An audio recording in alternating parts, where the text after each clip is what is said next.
പെരുമ്പാവൂരിൽ കുറുപ്പമ്പടി ഭാഗത്തുള്ള ഒരു വീട്ടിലേക്ക് രാത്രി 8 മണിയോടുകൂടി വീട്ടുടമസ്ഥ രാജേശ്വരി എത്തിയ സമയത്ത് പതിവിന് വിപരീതമായി വീടിന് പുറത്തുള്ള ലൈറ്റ് ഓഫാണെന്നുള്ള കാര്യം ശ്രദ്ധയിൽപ്പെട്ടു. വാതിലിൽ തട്ടി വിളിച്ചിട്ടും വീട്ടിലുണ്ടായിരുന്ന മകൾ വാതിൽ തുറക്കാത്ത സാഹചര്യത്തിൽ അയൽപ്പക്കത്തെ വീടുകളിലൊക്കെ രാജേശ്വരി മകളെ അന്വേഷിച്ചു.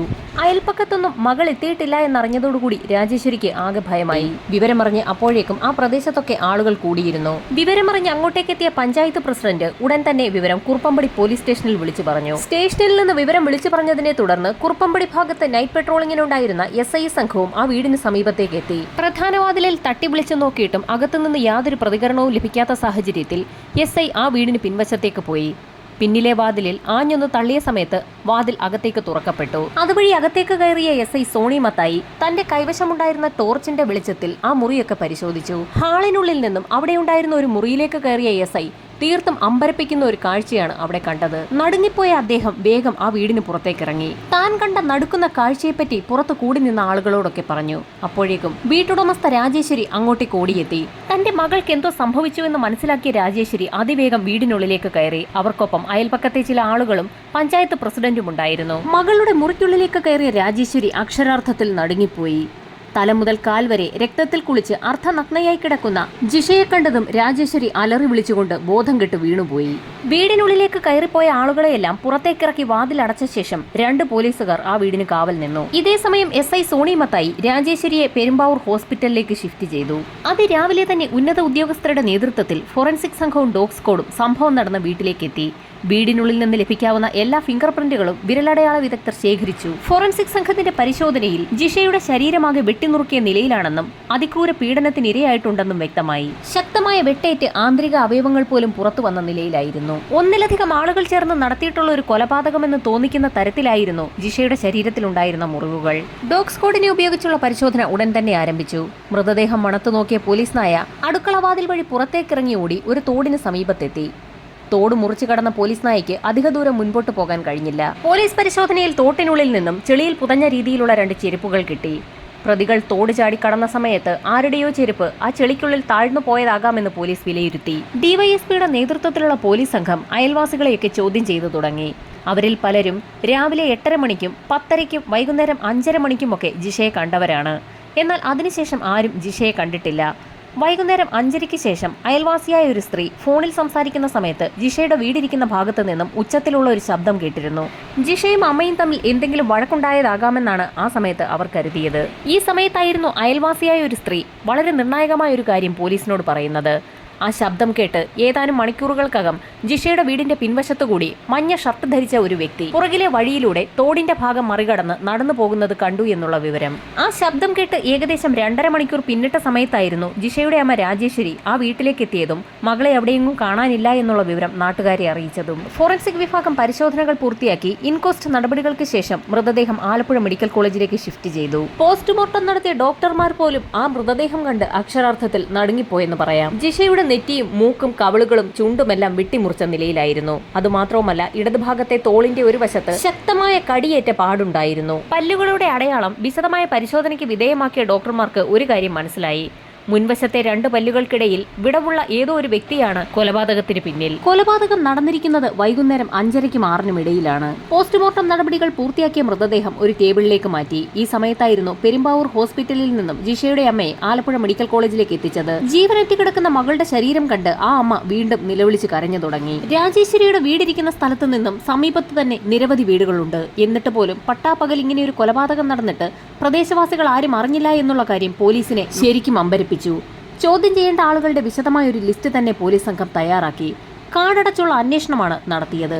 രാജേശ്വരി വീട്ടിലുണ്ടായിരിക്കില്ല എന്നുറപ്പുള്ള ഏതോ വ്യക്തിയാണ് കൊലപാതകം നടത്തിയിരിക്കുന്നതെന്ന് പോലീസ് നിഗമനത്തിലെത്തി. അങ്ങനെയെങ്കിൽ ലോക്കലായ ഒരു വ്യക്തി തന്നെയായിരിക്കാം സംഭവത്തിന് പിന്നിലെന്നുറപ്പിച്ച പോലീസ് സംഘം ആ പ്രദേശത്ത് എവിടെയെങ്കിലും പല്ലിൽ വിടവുള്ള ഏതെങ്കിലും ചെറുപ്പക്കാരുണ്ടോ എന്ന് അന്വേഷണം നടത്തി. അന്വേഷണത്തിൽ മുൻവശത്തെ പല്ലിന് വിടവുള്ള സാബു എന്നൊരു വ്യക്തിയെ കണ്ടെത്തി. പോലീസ് സംഘം ഉടൻ തന്നെ സാബുവിനെ കസ്റ്റഡിയിലെടുത്തു. അയാളാണ് കൊലപാതകത്തിന് പിന്നിലെങ്കിൽ അതിവേഗം തന്നെ പോലീസിന് അത് തെളിയിക്കാനാകും. കാരണം അയാളുടെ സലൈവയെടുത്ത് DNA പരിശോധനയ്ക്ക് വിധേയമാക്കുമ്പോൾ ജിഷയുടെ മുറിവിൽ നിന്ന് കിട്ടുന്ന DNA മാച്ച് ചെയ്യുന്നുണ്ടെങ്കിൽ പ്രതി സാബു തന്നെയെന്ന് ഉറപ്പിക്കാൻ കഴിയും. എന്നാൽ DNA പരിശോധനാ ഫലം പോലീസിനെ നിരാശയിലാക്കുന്നതായിരുന്നു. ഈ സംഭവവുമായി സാബുവിന് യാതൊരു ബന്ധവുമില്ല എന്ന് കണ്ടെത്തി. കേസന്വേഷണം ആകെ വഴിമുട്ടി നിൽക്കുന്ന സമയത്താണ് പോലീസ് സ്റ്റേഷനിലേക്ക് ഒരു സ്ത്രീ കടന്നു വരുന്നത്. അവർക്ക് ഒരു സംശയമുണ്ടെന്ന് അവർ SIയോട് പറഞ്ഞു. തന്റെ ഭർത്താവ് വിദ്യാധരന്റെ പല്ലുകൾക്കും വിടവുകളുണ്ട്. അത് മാത്രവുമല്ല, അയാളുടെ മുതുകിൽ നഖം കൊണ്ട് മാന്തി പൊളിച്ച രീതിയിലുള്ള ഒരു പാടുമുണ്ട്. ഒരുപക്ഷെ ജിഷയുടെ മരണത്തിന് പിന്നിൽ തന്റെ ഭർത്താവ് വിദ്യാധരനാണോ എന്ന് സംശയമുണ്ടെന്നാണ് ആ സ്ത്രീ പോലീസിന് മുൻപാകെ അറിയിച്ചത്. സംഭവം അറിഞ്ഞ പോലീസ് സംഘം ഉടൻ തന്നെ വിദ്യാധരനെ കസ്റ്റഡിയിലെടുത്തു. എന്നാൽ അയാളുടെ സലൈവ പരിശോധിച്ചതിൽ നിന്നും പ്രതി വിദ്യാധരനല്ല എന്ന് മനസ്സിലായി. കേസന്വേഷണം പുരോഗമിക്കുന്നതിനിടയിൽ പോലീസ് സംഘത്തെ ആകെ സംശയമുനയിലാക്കിയത് മറ്റൊരു കാര്യമായിരുന്നു. എന്തായിരിക്കാം കൊലപാതകത്തിന്റെ മോട്ടീവ്? പീഡന ശ്രമത്തിനിടയിലാണ് ജിഷ മരണപ്പെട്ടതെങ്കിൽ പോലും ആ ശരീരം എന്തുകൊണ്ടാകാം കൊലപാതകി വെട്ടിനുറുക്കിയത്?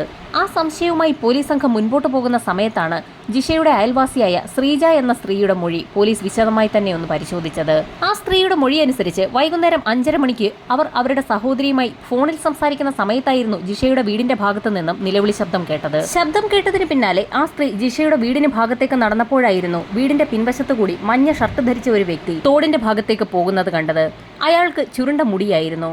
മുഖം ബംഗാളിയുടേതിന് സമാനമായിരുന്നു. ജിഷയുടെ അയൽവാസി ശ്രീജയെ പോലീസ് സംഘം ചിത്രങ്ങൾ വരയ്ക്കുന്ന എക്സ്പെർട്ടുകളുടെ അടുത്തെത്തിച്ചു. പോലീസ് സ്റ്റേഷനിൽ ചിത്രം വര പുരോഗമിക്കുന്ന സാഹചര്യത്തിൽ ബംഗാളികൾ കൂട്ടമായി താമസിക്കുന്ന പെരുമ്പാവൂരിലെ ഓരോ സ്ഥലവും അരിച്ചുപറക്കി പോലീസ് സംഘം അന്വേഷണം ആരംഭിച്ചു. ജിഷയുടെ വീടിന് സമീപത്തു നിന്നും 500 മീറ്റർ അകലെ വൈദ്യശാലപ്പടി എന്നൊരു സ്ഥലത്തെത്തി. അവിടെ ഒരു ബിൽഡിംഗിൽ 10-ലധികം ബംഗാളികൾ താമസിക്കുന്നുണ്ടെന്ന് മനസ്സിലാക്കിയ പോലീസ് സംഘം കെട്ടിട ഉടമയിൽ നിന്നും അവിടെ താമസിക്കുന്ന ഓരോ ആളുകളുടെ ID കാർഡുകൾ പോലീസിന് മുൻപാകെ ഹാജരാക്കാൻ ആവശ്യപ്പെട്ടു. ID കാർഡുകൾ കൈവശപ്പെടുത്തിയ പോലീസ് സംഘം ഓരോ വ്യക്തികളെയും ചോദ്യം ചെയ്തു തുടങ്ങി. ചോദ്യം ചെയ്യലിനിടയിൽ പോലീസിന് വളരെ നിർണായകമായ ഒരു വിവരം ലഭിച്ചു. കൂട്ടത്തിൽ ഒരു ബംഗാളി സംഭവം നടന്ന ദിവസം വൈകുന്നേരം നാട്ടിലേക്ക് പോയിട്ടുണ്ട്. അയാളുടെ പേര് അമീറുൽ ഇസ്ലാം എന്നായിരുന്നു.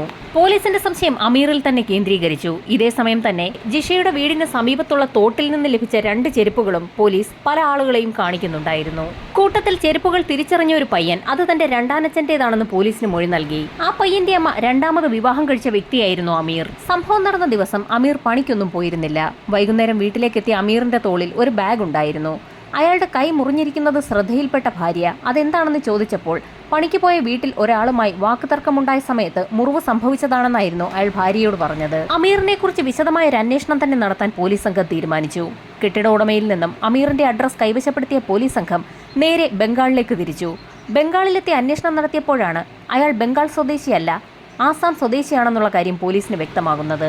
ആസാമിലെത്തിയ പോലീസ് സംഘത്തിന് അവിടുത്തെ ഭാഷയൊന്നും സംസാരിക്കാൻ കഴിയാതെ അന്വേഷണം വഴിമുട്ടിയ സാഹചര്യത്തിൽ തിരികെ കേരളത്തിലേക്ക് തന്നെ മടങ്ങിപ്പോന്നു. ഭാഷ അറിയാതെ ആസാമിലെത്തി അന്വേഷണം നടത്താൻ കഴിയാതെ മടങ്ങിപ്പോന്ന പോലീസ് സംഘത്തെ വിമർശിച്ചുകൊണ്ട് നിരവധി ആളുകൾ രംഗത്തെത്തി. വൈകാതെ തന്നെ ആസാമിൽ നേരത്തെ ജോലിയിലിരുന്ന ഒരു പോലീസ് ഉദ്യോഗസ്ഥന്റെ നേതൃത്വത്തിലുള്ള സംഘം ആസാമിലേക്ക് പുറപ്പെട്ടു.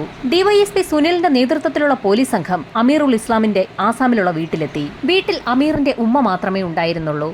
അവരോട് പല കാര്യങ്ങളും പോലീസ് ചോദിച്ചറിഞ്ഞു. ഏകദേശം 7 വർഷങ്ങൾക്ക് മുൻപാണ് ആസാമിൽ നിന്നും അമീർ കേരളത്തിലേക്ക് എത്തുന്നത്. അതിനുശേഷം ആസാമിലേക്ക് അങ്ങനെ മടങ്ങി ചെന്നിട്ടേയില്ല. ഏതാനും ദിവസങ്ങൾക്ക് മുൻപ് ആസാമിലേക്ക് എത്തിയ അമീർ 1-2 ദിവസം അവിടെ താമസിച്ച് പണത്തെ ചൊല്ലി ഉമ്മയുമായി വഴക്കുണ്ടാക്കിയാണ് അവിടെ നിന്നും പോയത്. പിന്നീട് അയാളെക്കുറിച്ച് യാതൊരു വിവരവുമില്ല എന്ന് ആ അമ്മ പോലീസിന് മൊഴി നൽകി. അവിടെ നിന്ന് കൂടുതലൊന്നും ലഭിക്കില്ല എന്ന് മനസ്സിലാക്കിയ പോലീസ് സംഘം തിരികെ കേരളത്തിലേക്ക് മടങ്ങി. അമീർ നേരത്തെ താമസിച്ചിരുന്ന വൈദ്യശാലപ്പടിയിലുള്ള കെട്ടിടത്തിന് സമീപമെത്തുകയും അവിടെയുള്ള ആളുകളെ കൂടുതൽ ചോദ്യം ചെയ്യുകയും ചെയ്തു. അമീർ താമസിച്ചിരുന്ന മുറി വിശദമായ ഒരു പരിശോധനയ്ക്ക് തന്നെ വിധേയമാക്കി. ആ മുറിക്കുള്ളിൽ ഒരു ബാഗ് ഉണ്ടായിരുന്നു. ബാഗിനുള്ളിൽ നിന്ന് ഒരു കത്തിയും മഞ്ഞ നിറത്തിലുള്ള ഒരു ഷർട്ടും പോലീസിന് ലഭിച്ചു. ഒരുപക്ഷെ അയൽവാസിയായ ശ്രീജ പറഞ്ഞ മഞ്ഞ നിറത്തിലുള്ള ഷർട്ട് ഇതുതന്നെയാകാമെന്ന് പോലീസ് വിലയിരുത്തി.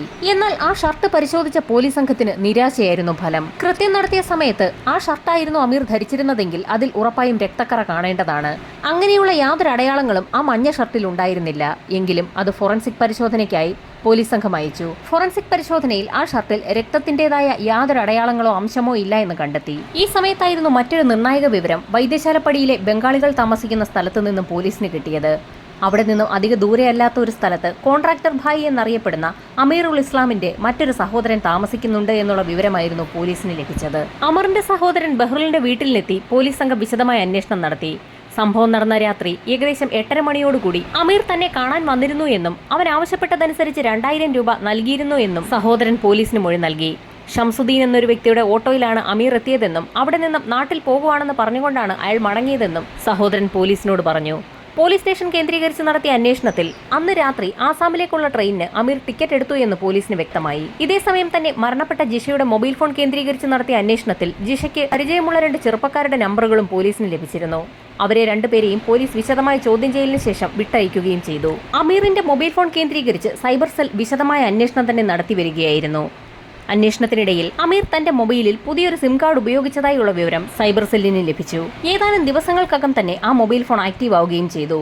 കാഞ്ചീപുരത്ത് വെച്ചാണ് അത് ആക്റ്റീവ് ആയിരിക്കുന്നതെന്ന് സൈബർ സെൽ കണ്ടെത്തി. സൈബർ സെൽ വിവരമറിയിച്ചതിനെ തുടർന്ന് പോലീസ് സംഘം അമീറിനൊപ്പം താമസിച്ചിരുന്ന ജിഞ്ചൽ എന്ന വ്യക്തിയെയും കൂട്ടി കാഞ്ചീപുരത്തേക്ക് പുറപ്പെട്ടു. കാഞ്ചീപുരത്തെത്തിയ പോലീസ് സംഘം ബംഗാളികൾ ജോലിയെടുക്കുന്ന നിരവധി സ്ഥാപനങ്ങളിലാണ് വേഷം മാറി അന്വേഷണം നടത്തിയത്. 2-3 ദിവസങ്ങൾ പിന്നിട്ടിട്ടും പോലീസിന് ഒരു വിവരവും ലഭിച്ചില്ല.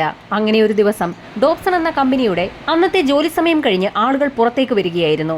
ഈ സമയത്തായിരുന്നു പോലീസിനൊപ്പമുണ്ടായിരുന്ന ജിഞ്ചൽ ഒരു ചെറുപ്പക്കാരനെ തിരിച്ചറിഞ്ഞത്. ആ ചെറുപ്പക്കാരനെ കണ്ട മാത്രയിൽ തന്നെ ജിഞ്ചൽ ഓടി അയാളുടെ അടുത്തേക്കെത്തി.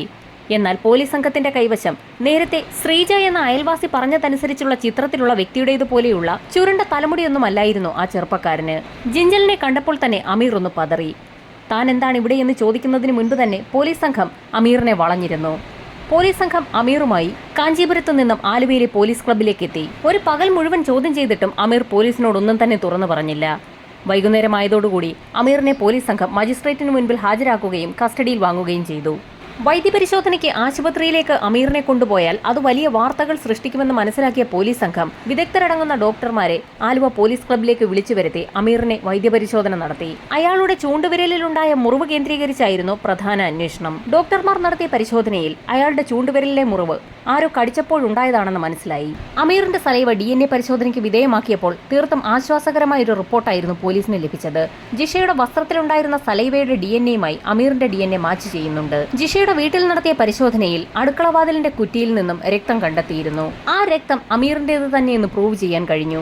ജിഷയുടെ വീടിന് സമീപത്തുള്ള തോട്ടിൽ നിന്ന് ലഭിച്ച ചെരുപ്പിന്റെ വാറിലും രക്തക്കറയുണ്ടായിരുന്നു. അത് ജിഷയുടെ തന്നെ രക്തമാണ് പരിശോധനയിൽ തെളിഞ്ഞു. അത് മാത്രവുമല്ല, ആ ചെരുപ്പിൽ പറ്റിപ്പിടിച്ചിരുന്ന ചെളിയും മണ്ണുമൊക്കെ ജിഷയുടെ വീടിന് സമീപത്ത് തന്നെ ഉള്ളതാണെന്ന് ഫോറൻസിക് സംഘത്തിന്റെ വിശദമായ പരിശോധനയിൽ കണ്ടെത്തി.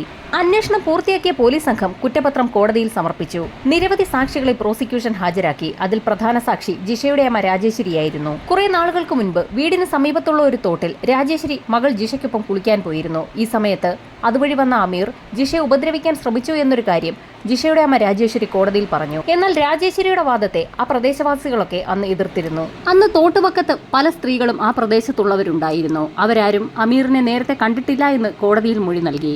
രാജേശ്വരി എന്തുകൊണ്ടാകാം അങ്ങനെയൊരു കള്ളം കോടതിയിൽ പറഞ്ഞതെന്ന് അന്ന് പല മാധ്യമങ്ങളും വാർത്തയാക്കിയിരുന്നു. വാദപ്രതിവാദങ്ങൾക്കൊടുവിൽ കോടതി അമീറിന് വധശിക്ഷയാണ് വിധിച്ചത്. അമീർ ഹൈക്കോടതിയിൽ അപ്പീൽ നൽകിയ സമയത്ത് തനിക്കൊപ്പം കൂട്ടുപ്രതിയായി അമീറിൽ എന്നൊരു വ്യക്തി കൂടി ഉണ്ടായിരുന്നു എന്ന് പറഞ്ഞിരുന്നു. എന്നാൽ കേസന്വേഷണം അതിലേക്കൊന്നും പോയതുമില്ല. അയൽവാസിയായ ശ്രീജ കണ്ട ചുരുണ്ട മുടിക്കാരനായ വ്യക്തി ആര് എന്നുള്ള ചോദ്യവും ഉയരുകയാണ്.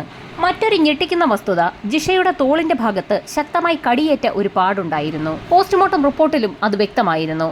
എന്നാൽ വിടവുകളോടുകൂടിയ പല്ലുള്ള ഒരു വ്യക്തിയാണെന്നുള്ള വിലയിരുത്തൽ ഡോക്ടർമാർ നടത്തിയിരുന്നെങ്കിലും അമീറുൽ ഇസ്ലാമിന്റെ പല്ലുകൾക്ക് വിടവുകളൊന്നും ഇല്ലായിരുന്നു എന്നാണ് യാഥാർത്ഥ്യം. അങ്ങനെയെങ്കിൽ അമീറിനൊപ്പം മറ്റൊരാൾ കൂടി ഉണ്ടായിരുന്നു എന്ന് അയാൾ പറഞ്ഞ കാര്യം സത്യമാണോ എന്നുള്ള കാര്യവും അന്നത്തെ മാധ്യമങ്ങൾ ചോദ്യം ചെയ്തിരുന്നു. നിരവധി പേരുടെ വിരലടയാളങ്ങൾ ജിഷയുടെ വീട്ടിൽ നിന്ന് ഫോറൻസിക് സംഘത്തിന് ലഭിച്ചിരുന്നു. എന്നാൽ അതേക്കുറിച്ചുള്ള തുടരന്വേഷണമൊന്നും പിന്നെ ഉണ്ടായില്ല.